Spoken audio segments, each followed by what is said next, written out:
आधी आबादी से पूर्ण सामाजिक सुरक्षा की ओर।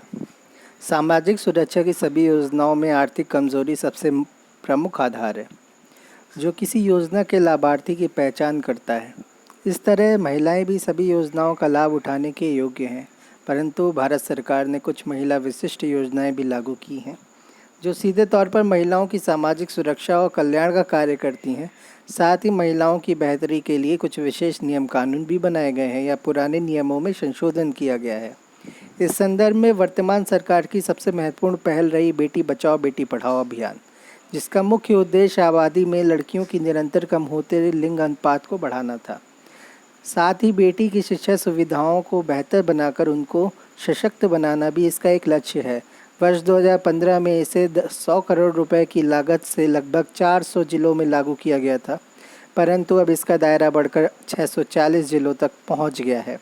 नवीनतम आंकड़े बताते हैं कि आबादी में लड़कियों के जन्म का अनुपात वर्ष 2014-15 में 918 के मुकाबले बढ़कर 931 पर पहुंच गया। हमारे देश में कई बार महिलाएं शोषण या प्रतिकूल दशाओं का शिकार होकर बेसहारा हो जाती हैं। ऐसी महिलाओं की सामाजिक सुरक्षा के लिए स्वाधार गृह नामक एक विशेष योजना चलाई जा रही है, जिसके अंतर्गत महिलाओं को आवास से लेकर खान पान और स्वास्थ्य सुविधाओं तक उपलब्ध कराई जाती हैं और एक बार पुनः अपने पैरों पर खड़े होने के लिए सशक्त बनाया जाता है। यह योजना आर्थिक पहलू के साथ महिलाओं को भावात्मक रूप से भी सशक्त बनाती है।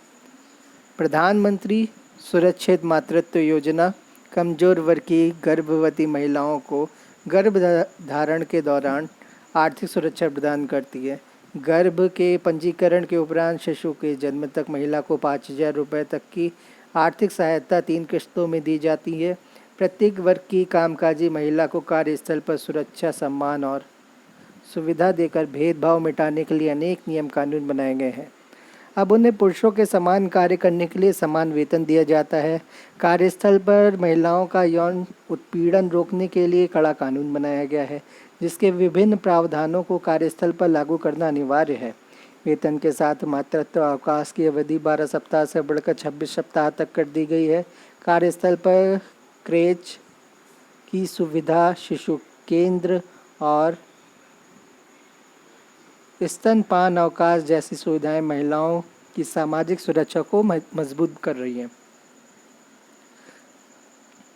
भारत सरकार माननीय प्रधानमंत्री श्री नरेंद्र मोदी जी के संपूर्ण सामाजिक सुरक्षा यूनिवर्सल सोशल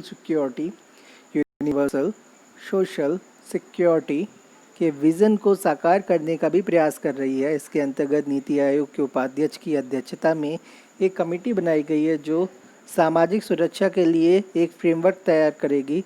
इसके तहत ऐसी नीतियां बनाई जाएंगी जो समाज में आर्थिक असमानता को कम से कम करें और ज़्यादा से ज़्यादा लोगों को गरीबी के दलदल से बाहर निकालें। इसके लिए कुल 5 प्राथमिकता के क्षेत्र चुने जाएंगे, जिन पर सरकार विशेष ध्यान देगी। संपूर्ण सामाजिक सुरक्षा के लिए लक्ष्य को पाने के लिए भारत सरकार के कुछ मंत्रालय एकजुट होकर कार्य करेंगे, जिससे ग्रामीण विकास, कृषि और किसान कल्याण, सामाजिक न्याय और अधिकारिता तथा श्रम मंत्रालय।